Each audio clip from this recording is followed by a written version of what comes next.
अवघं भावविश्वच विठ्ठलाभोवती रोखलं गेलं होतं. त्यांच्याकडे भक्तीचं सामर्थ्य होतं. अभंग रचण्याची विलक्षण प्रतिभा होती. त्यामुळे आजूबाजूच्या बायकांशी त्या संवाद साधायच्या. अभंगांमधून 4 युक्तीच्या आणि शहाणपणाच्या गोष्टी सांगायच्या. त्या काळातलं ते काउन्सिलिंगच होतं, हो ना.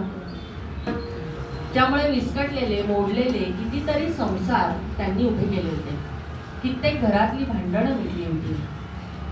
ये रे माझ्या रामा, मनमोहन घनश्यामा, संत मिसे भेटी, देई देई कृपा दृष्टी. जनाबाईंनी त्यांच्या शेवटच्या दिवसांमध्ये रचलेला हा अभंग.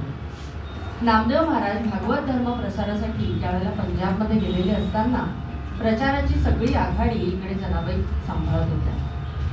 पण खरं तर आता त्या थकल्या होत्या आणि विठ्ठलाला विनवत होत्या की आता मला तुझ्या पायाशी घे. ऐकूया हे गाणं अश्विनी सराफ सादर करते.